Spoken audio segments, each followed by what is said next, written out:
Welcome to Context. I'm Brad Harris. Thanks to everyone who supports this show on Patreon. I couldn't do it without you, and I hope you're enjoying all the bonus episodes and totally ad-free content over there. Again, that's at patreon.com/Brad Cole Harris. And I hope you enjoyed today's episode. For most of my career, I've been a staunch defender of scientific authority. I trained as a historian of science at Stanford, and I built the early years of my podcasting career on episodes celebrating the scientific revolution, the Enlightenment, and the institutions that emerged from them. Years ago on this very show, I did an episode on Thomas Kuhn's The Structure of Scientific Revolutions, in which I argued that Kuhn's framework was a kind of philosophical mischief, that the relativism it had licensed in the humanities and social sciences was nonsense, that scientific progress was substantially what it appeared to be, a steady accumulation of human understanding driven by an increasingly sophisticated set of institutions for adjudicating objective truth. I still believe that part of that argument is right. I believe that science itself, the practice of formulating hypotheses, testing them against the world, and revising our understanding accordingly, remains the most powerful technology of truth-seeking that human beings have ever invented, and there is no plausible substitute. My problem is that I no longer believe that many of the most important institutions of science are working as they should. I no longer trust them. And I no longer think they are aligned with the purpose and legacy of the scientific revolution. I've not arrived at this position easily. I've arrived at it in the way people generally arrive at painful conclusions about institutions they once believed in.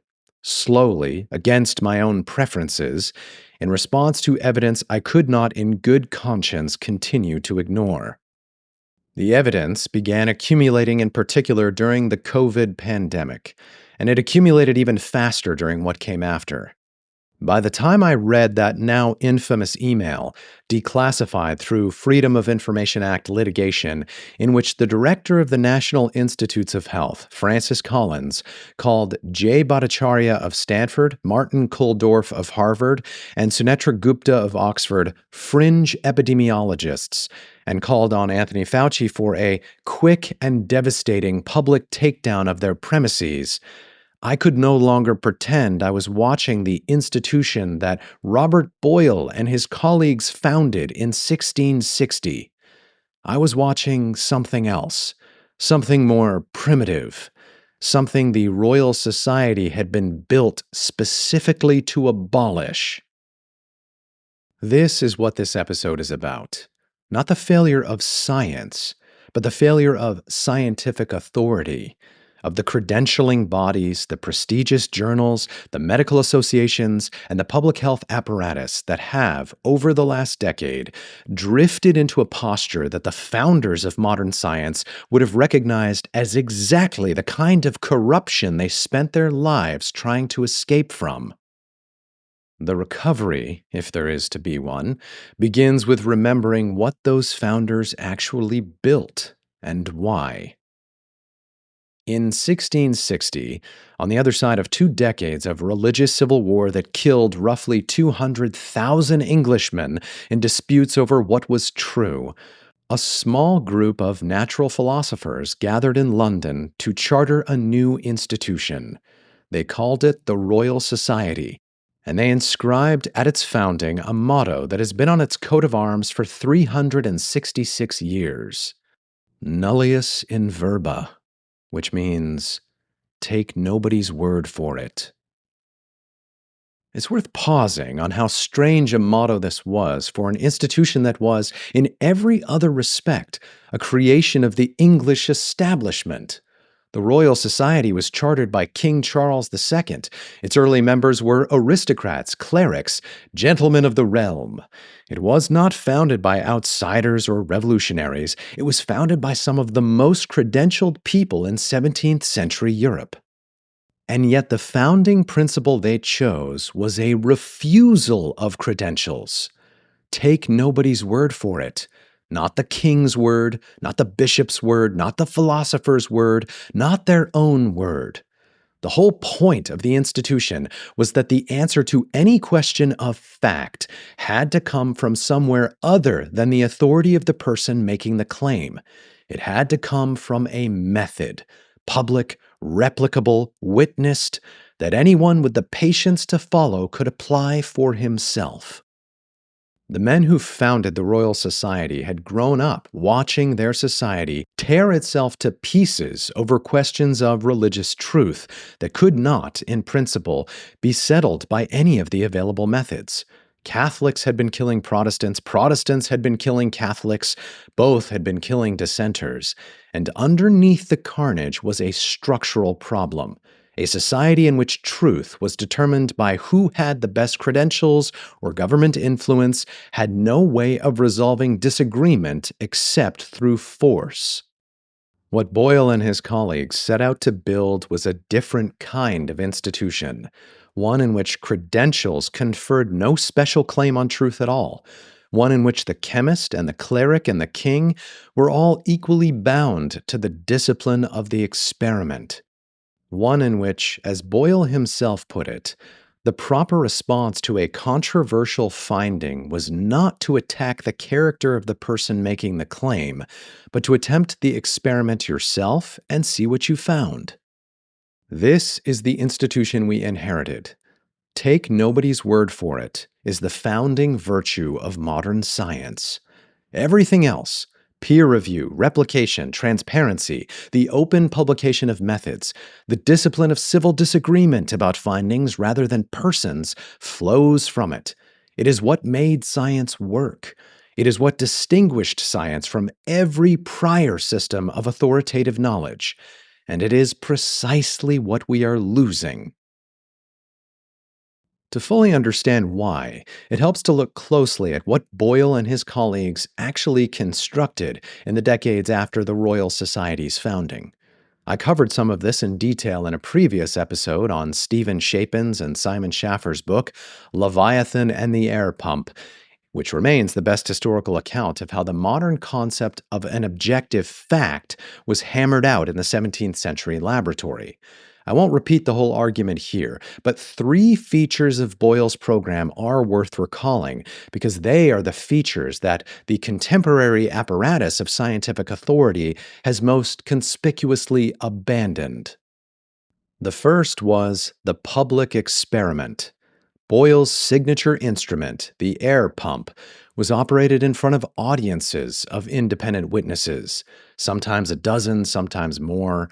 The point of the public experiment was not theater, it was epistemic, a claim that depended on a single unwitnessed observation by a single credentialed observer was, in Boyle's framework, not yet a fact, it was a report. To become a fact, it had to survive replication by independent witnesses. The second feature of the Royal Society was civility. Boyle was emphatic, almost to the point of obsession, that scientific disputes had to be conducted as disputes about findings and not about personal character. Attack the data, attack the method, attack the inference, but do not attack the man. Boyle understood, having grown up in a country that had recently executed its own king over disputes of belief, that the moment a scientific argument became a moral argument about the legitimacy of the people making it, the entire enterprise was finished. Personal vilification was the disease the Royal Society was built to cure. The third feature was the systematic refusal of authority. The Royal Society was emphatically not in the business of issuing pronouncements about what was true. It was in the business of providing a procedure by which questions of fact could be settled without anyone having to issue pronouncements at all. The members of the society did not vote on the truth. They did not declare consensus. They published methods and findings, and they invited the world to check. These 3 features, public replication, civility, and the refusal of authority, are the load-bearing walls of the whole structure of modern science. Remove them, and what's left is no longer science in the sense the Royal Society meant the word. It's something else. It might look like science from a distance. It might use the vocabulary of science, the credentials of science, the prestige of science. But functionally, it is the thing the Royal Society was built to replace. Here's the key. Modern science was built as an anti-authority institution. Its founding insight was that the moment a body of knowledge becomes a body of authority, it ceases to function as science. It becomes something closer to a priesthood.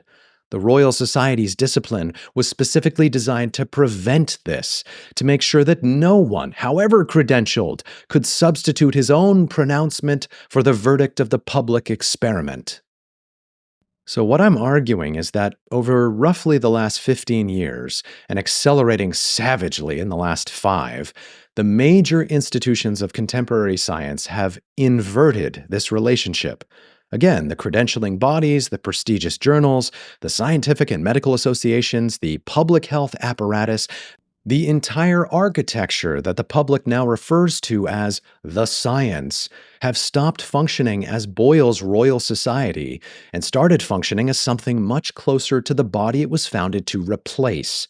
They have become a priesthood. And dissenting scientists, scholars, researchers, and political leaders who notice this are increasingly treated the way a priesthood has always treated heretics, with excommunication. You can see the inversion in the language. Trust the science.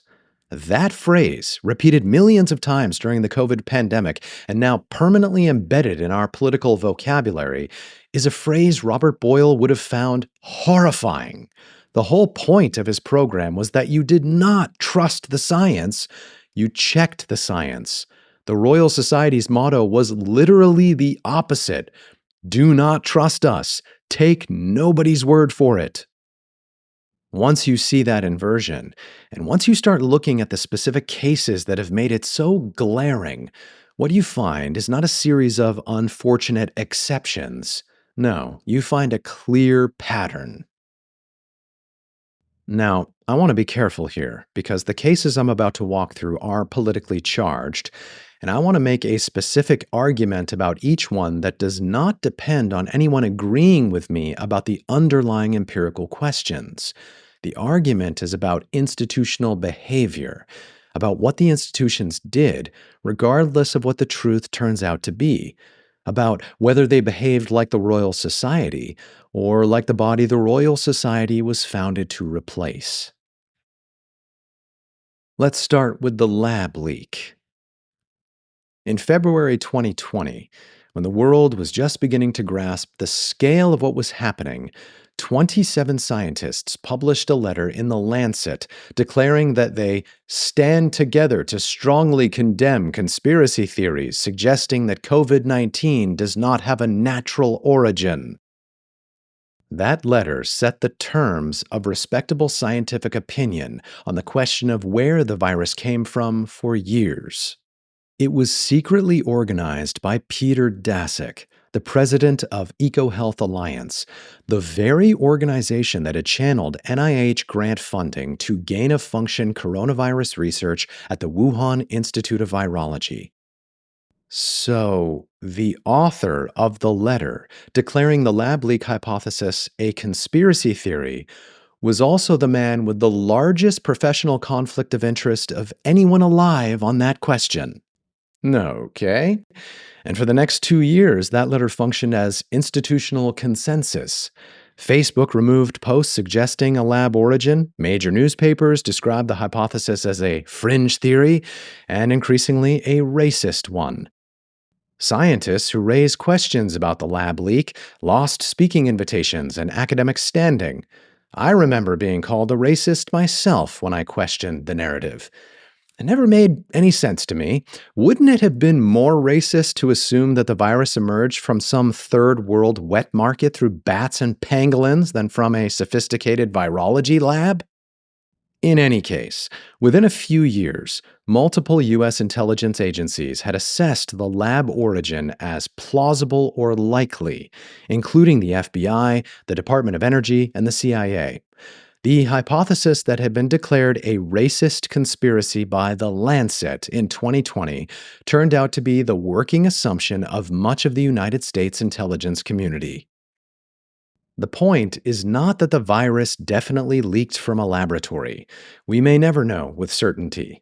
The point is that the institutions whose job it was to investigate that question colluded through a single conflicted author in the most prestigious medical journal in the English speaking world to foreclose that question.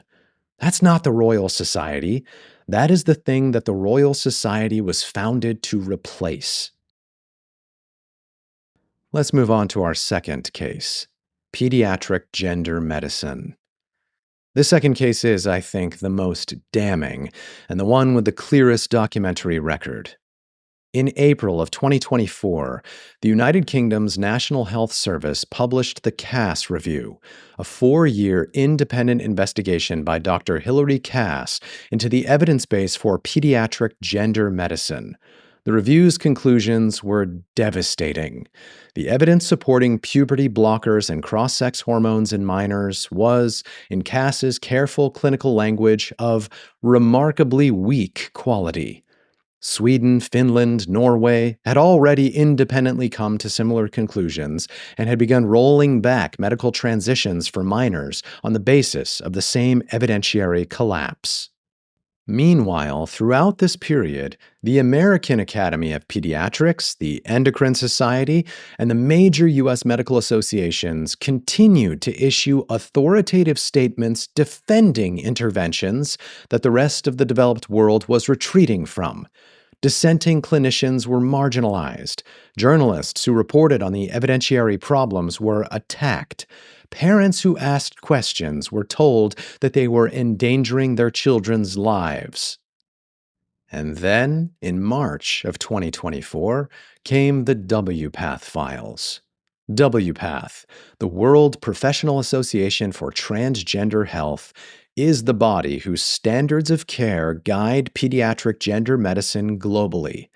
The leaked internal documents showed clinicians privately acknowledging that the minors they were treating could not fully understand the consequences of what they were consenting to, while publicly insisting that they could.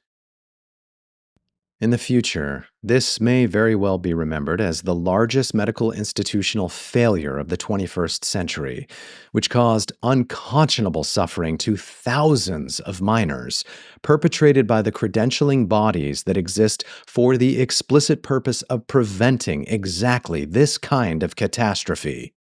And it was conducted not in spite of the institutional apparatus, but through it. Our next case is the replication crisis. This third case is the one most lay people have never heard of, but it is, I think, the most fundamental. In 2015, the Open Science Collaboration, a consortium of psychology researchers, set out to replicate 100 published findings from major psychology journals. They only managed to reproduce 36. In cancer biology, when similar projects have been undertaken, replication rates have been worse. In pharmaceutical research, worse still. All the way back in 2005, the Stanford epidemiologist John Ioannidis published a paper titled "Why Most Published Research Findings Are False," that has gone on to become one of the most cited papers in the history of modern science, and the situation it described has not meaningfully improved in the 20 years since. This would be a nightmare for the founders of the scientific revolution. Replication was supposed to be the immune system of science. It was the thing that distinguished Boyle's program from every prior system of knowledge. The fact that across entire fields it has broken down, and that the prestigious journals that should have served as the early warning system have continued throughout to publish unreplicable findings as authoritative, is not an unfortunate methodological quirk. It is a direct rebuke to the architecture the Royal Society built. And yet, despite 20 years of mounting evidence that the publication system is producing more noise than signal, The credentialing apparatus that depends on that system has done almost nothing to fix it. The journals continue to publish, the careers continue to be made, the press releases continue to go out. And the public, when asked to trust the science, is being asked to trust a system that, by the science's own internal measurement, is failing to do the one thing science was designed to do. Our final case is climate communication. This fourth case, I want to handle carefully because it requires a distinction I do not want to lose. The underlying physics of climate change is not what I'm about to question. The greenhouse properties of carbon dioxide are real. The isotopic signature of atmospheric CO2 demonstrates that the post-industrial increase we've measured comes from fossil fuel combustion. There is a serious scientific question with serious people working on it about the magnitude and rate of climate change and what we should do about it. I am not litigating that question here. What I want to talk about instead is climate communication, because the institutional apparatus that surrounds the underlying science has, over the past 20 years, made a series of catastrophist predictions that have not come to pass, and it has done so in ways that have severely damaged public trust in the underlying science. Let's go back even further. James Hansen, a highly credentialed American climatologist and director of the program on climate science, awareness, and solutions of the Earth Institute at Columbia University, declared all the way back in 1988 in an interview that, within 20 years, the West Side Highway and Manhattan would be underwater. Not even close. In the mid-2000s, Al Gore terrified audiences through his Oscar-winning documentary, An Inconvenient Truth, that the Arctic could be ice-free in summer within 5 to 7 years. Again, not even close. The Guardian, in May 2019, made an editorial decision to replace the phrase climate change with climate emergency, climate crisis, or climate breakdown throughout its coverage, on the explicit grounds that the previous language was insufficiently alarming. Whenever credentialed scientists have pushed back against this catastrophist drift, when they have insisted on the kind of careful, uncertainty-respecting language that is the actual hallmark of scientific work, the institutional response has not been Boyle's discipline of public engagement. It has been excommunication. Dr. Roger Pelkey Jr., a climate policy researcher at the University of Colorado, was the target of a sustained pressure campaign that drove him out of climate research for the offense of accurately citing the IPCC's own data on hurricane damage. Judith Curry, the former chair of the School of Earth and Atmospheric Sciences at Georgia Tech, left academia in 2017, citing what she called the craziness in the field, meaning the impossibility, as she described it, of doing any serious work on climate uncertainty within an institutional environment that punished any departure from the orthodoxy. Again, the issue is not whether climate change is real. The issue is whether the institutions tasked with communicating about it have remembered that they are bound by the discipline of take nobody's word for it, that they are not in the business of issuing authoritative pronouncements, but in the business of providing data and replicable methods by which the public can check what they say. And the answer, increasingly, is that they have not. Some years ago, I did an episode on Naomi Oreskes and Eric Conway's book, Merchants of Doubt. And earlier in my career, under Robert Proctor's mentorship at Stanford, I did peer-reviewed research on the tobacco industry's manipulation of science. So I know the case for industry-funded corruption of science pretty well.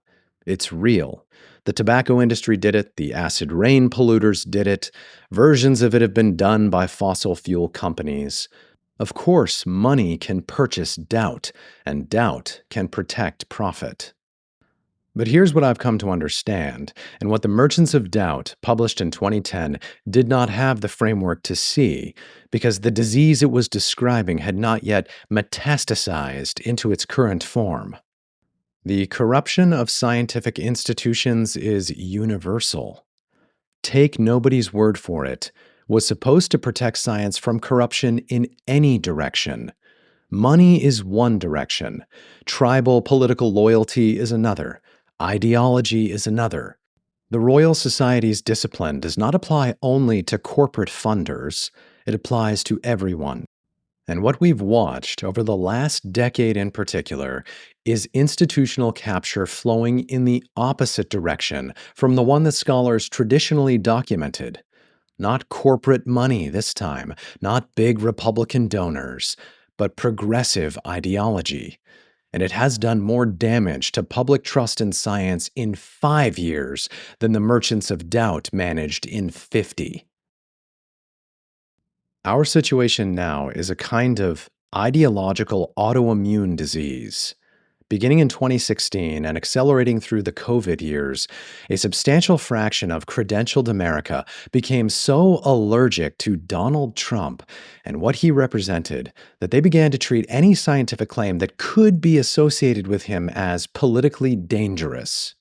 The lab leak hypothesis was associated with Trump, therefore, it was a racist conspiracy theory.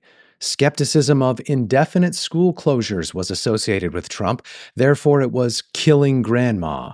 Hydroxychloroquine was associated with Trump, therefore, even the question of whether it had any therapeutic value was no longer permissible to ask in respectable company.